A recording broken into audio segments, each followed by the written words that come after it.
Today we're going to kind of compare and contrast living in two different areas. We often get that question from people relocating, trying just to decide, should I be in South Carolina? Should I be in Western North Carolina? Should I go to Greenville? Should I go to Travelers Rest? Should I go to Hendersonville?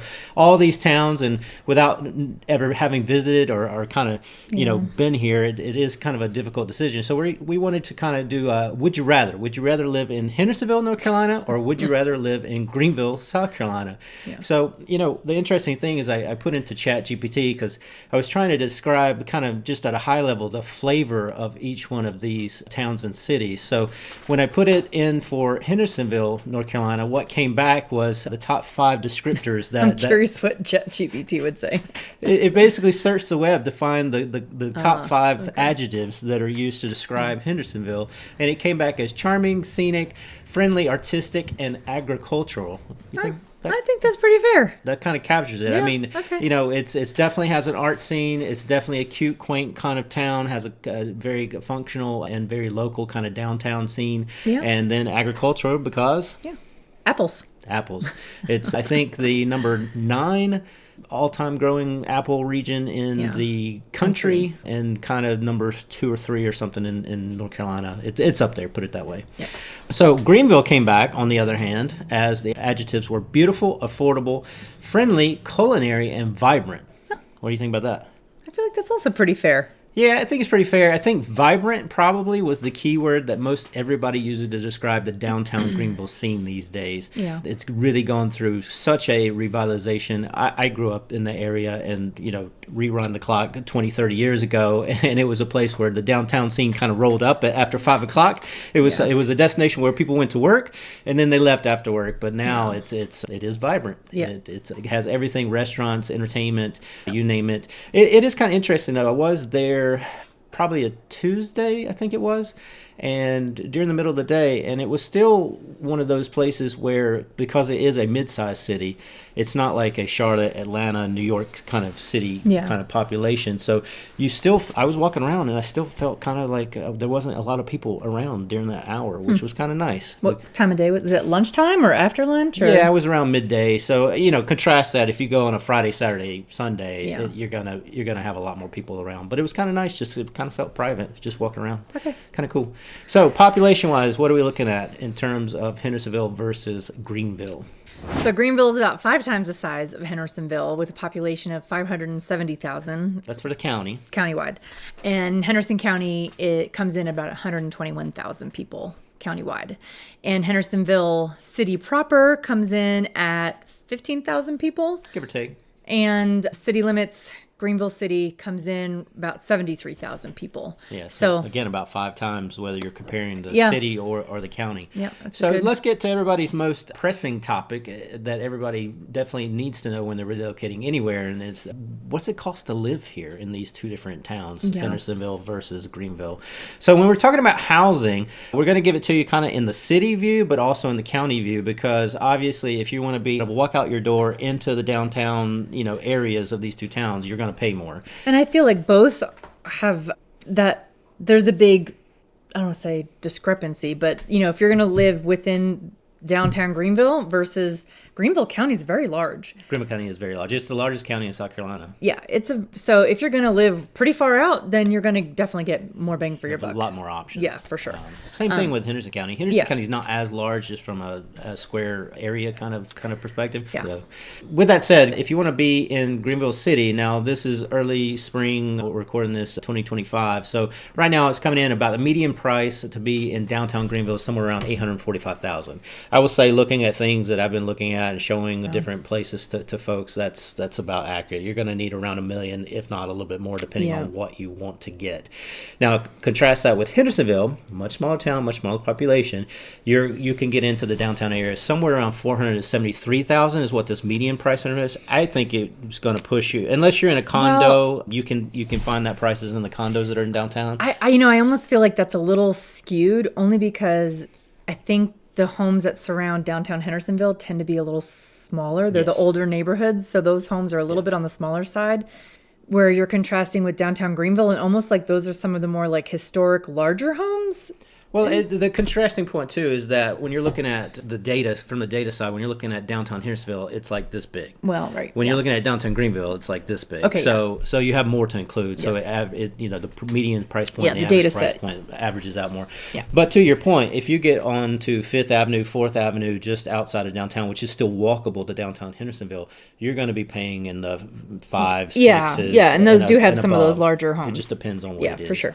Yeah. The key thing here is that when you get out into the counties, the price points, the medians drop. So, quite drastically in Greenville County, we went from $845,000 median price in the city to $345,000 in the county. That's a big drop. That's a big drop. Yeah. So the affordability definitely increases when you get further out. Now, the trade-off there is you can't walk right out your door into downtown, and you have to deal with traffic and getting into downtown for any kind of event. I mean, it's 5 times the population if we're comparing Greenville County to Henderson County. And so you're also dealing with just 5 times the amount of traffic. Amount of people. Yep.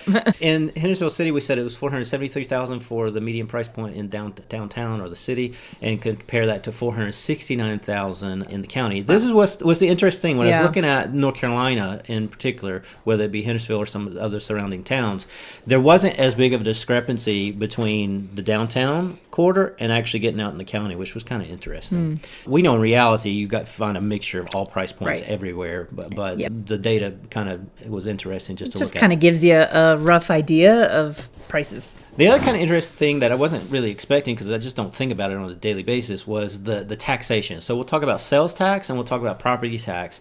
And for the sales tax, you have South Carolina actually a little bit more than North Carolina.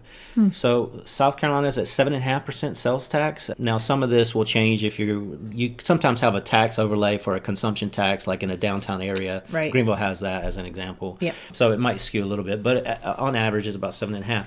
North Carolina is only 7, so a little bit better there. Property tax. South Carolina does offer those tax-free weekends a couple times a year. It only happens once a year. Once a year it's for usually school, in in August, August for and school. it's before back to school. Yeah. And so for some far, clothes and electronics like computers and things like that. and so far they've kept that up. It's been going for years now.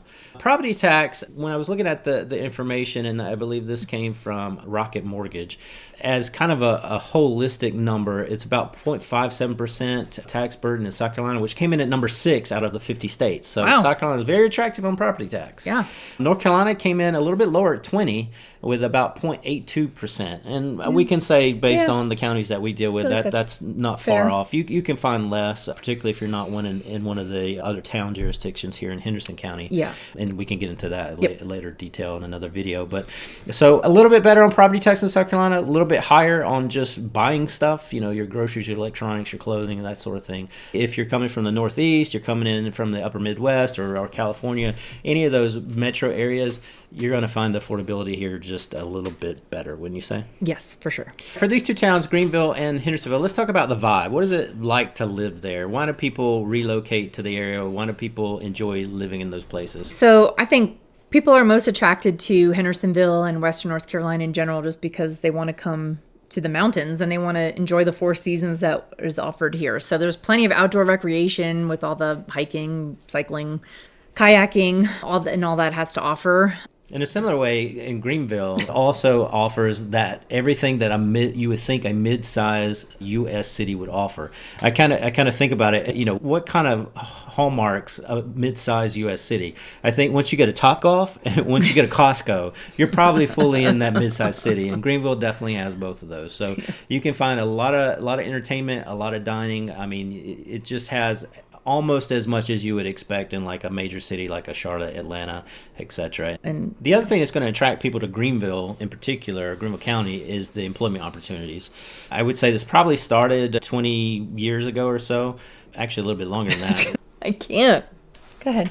Another reason people come to Greenville and relocate is because of the employment opportunities. And that's probably a big difference between Hendersonville that we'll get to. But probably 20, 30 years ago, the biggest catalyst for Greenville's growth really happened when we got the BMW manufacturing plant that's technically kind of halfway in between Spartanburg and Greenville. But that's where BMW produces a lot of, pretty much most of their SUVs that they sell in the market, certainly in North America. So that was a big growth opportunity. And around the same time frame, you had the relocation and revitalization of the west end of downtown, so that whole Reedy River area that's really awesome to check out.